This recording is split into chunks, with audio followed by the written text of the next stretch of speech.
So back in 2001, my siblings and I confronted my dad about how he treated us growing up. And my dad wasn't a horrible person, but he was very angry and took his anger out on us through emotional abuse and verbal abuse. And I remember saying to him, "You've never apologized for how you treated us. You've never said you were sorry, and you called us all these names." And he said, "You have no idea the regret I live with every day because of what I did to you kids. And if I could go back to the past and change it, I would. But I can't go back. I can only move forward." And I remember seeing the remorse on his face, that heaviness. And at that moment, I heard the Lord say to me in my spirit, "You have two choices. You can choose to forgive, or you can choose to be bitter. But whatever choice you make in this moment right now, that choice will lead to the path of the type of life you're going to live." And so I was like, okay. I started to think about that, and I didn't want a life of bitterness, but I really wasn't ready to forgive and let him go. So I made a choice.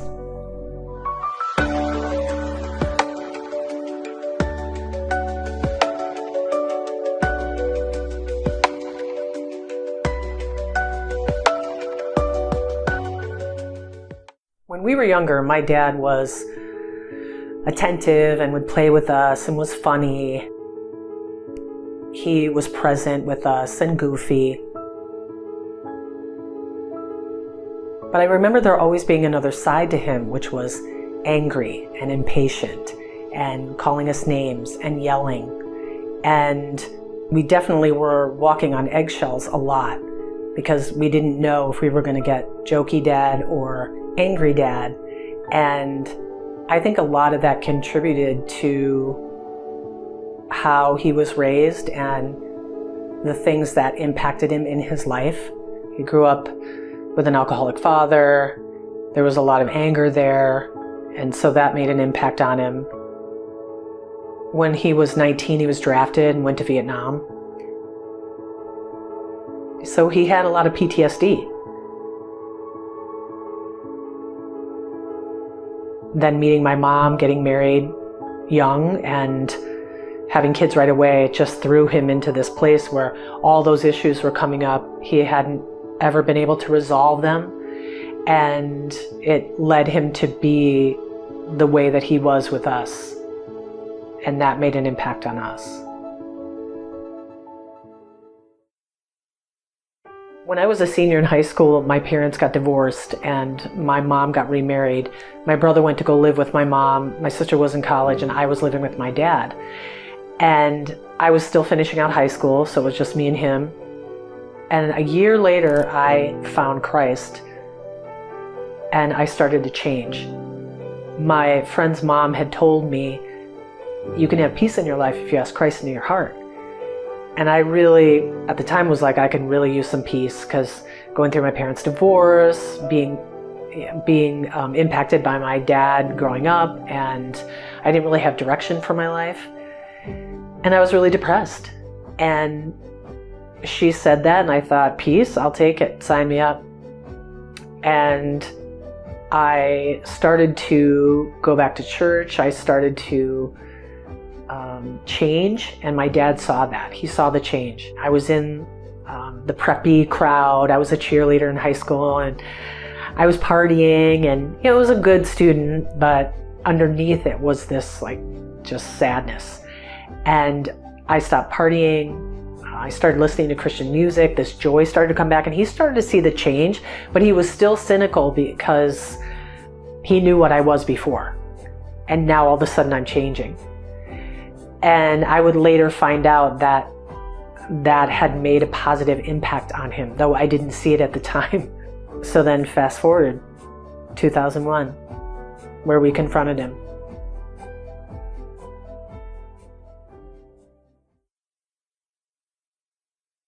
So I chose to forgive.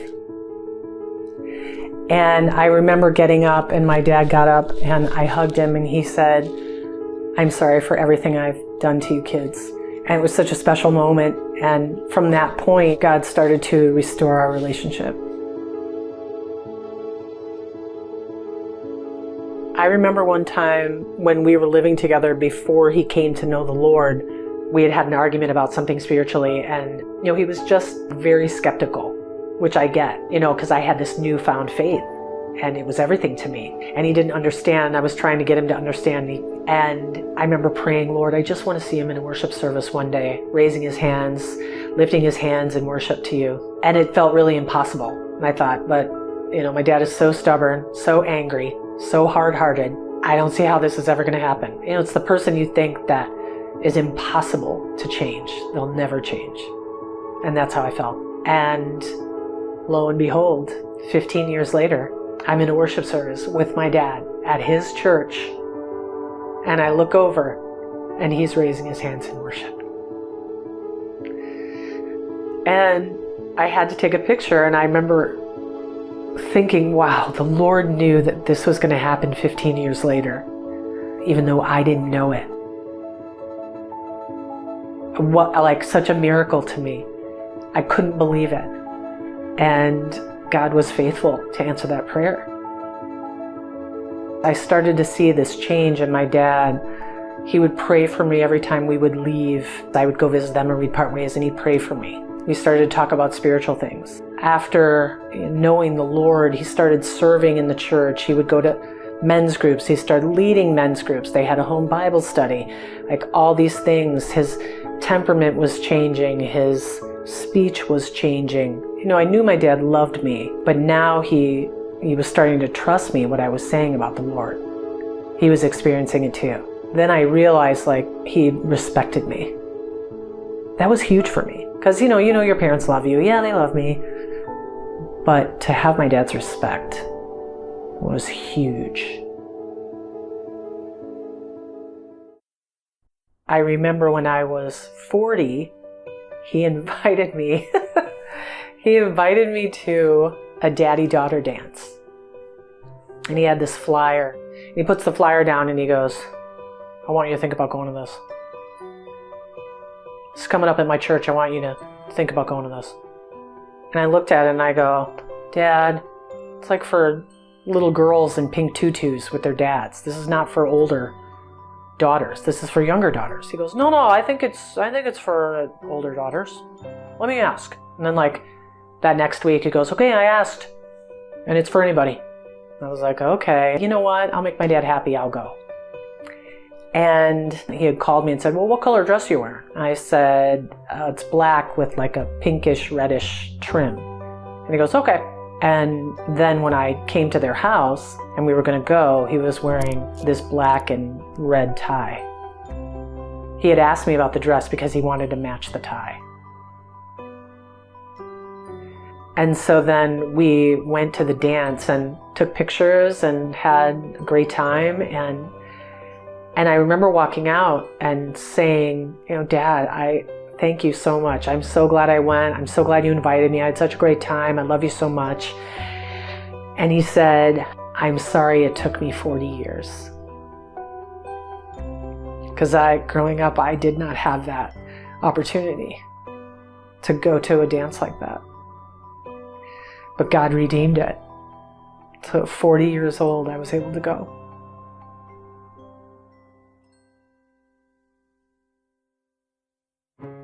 And in 2013, almost 11 years ago, August 16th, I was at work and I got a call from my stepmom that my father had died of a heart attack. And I, of course, was in complete shock. And I was at the front desk and I told my boss, I said, I have to take this call. Went out into the hallway, just frozen. She said, they worked on him for an hour. He didn't make it. He was out riding his bike and didn't feel good. He turned back around, came in, and he passed out. He had a pulmonary embolism and was gone. I went back into the office and I told my boss, and then my phone rang. And it said, Dad's cell. And I looked at her, and my boss, and I go, it's my dad. And I answered it and I go, Dad? and there was no one there. And we both were like, oh my gosh, it's a sign. It's him telling you he's okay. And it was just so weird. So then I had to walk through, like I felt like I was walking through mud, like slow, like my legs wouldn't move, but I had to go home and I had to pack and I had to drive over there. I had to call my sister. I had to call my brother. My brother was in shock. My sister was in shock. My sister was on her way to a game for her kids, for her boys. And I told her, and she just collapsed on the driveway. That day just comes back to me. Like a couple weeks before, I had talked to him. We had a long conversation. I was talking about some gig I was going to do, and I wasn't sure. And it was something in Chicago on a film set. And he said, oh yeah, you can do it. And he was really encouraging. He was making me laugh about something. And I said, Dad, you fill my heart. You fill my life. I love you so much. I'm so grateful for you. And that I was able to tell him then how much I loved him, how much he meant to me. So then to get the call, I just couldn't believe it. Like there was no warning. It took me a while to get over that with my dad. It took me a long time. And August 16th is the 11-year anniversary of my dad's death. But telling his story, telling our story, this is the time. And when I went to that daddy-daughter dance, I didn't know that a year later he would be gone. I'm so glad I went to that dance. I almost didn't go. And so struggling with, gosh, I had this relationship with my dad. I didn't have it growing up, and then I had it as an adult, later in life, and then God took him home. It was really hard for me. That was really hard for me. God graciously gave me the relationship with my dad that I had wanted. I would tell my girlfriends, I had the relationship with my dad that a daughter wants with her dad. I finally had that. And I got to experience that. So for that, I'm thankful. And I know he's with the Lord. And I know that someday I'm going to go and be with him. And my dad talked about going to heaven. He always wanted to see the Lord. It was crazy, the transformation from who he was, to who he became in Christ and our relationship. It just proves God is in the restoration business. God is in the forgiveness business. Forgiveness brings life. And facing a choice, I'm going to forgive or I'm going to be bitter. And I chose to forgive. This is that testimony to who God is, the redemption. God is all about redemption.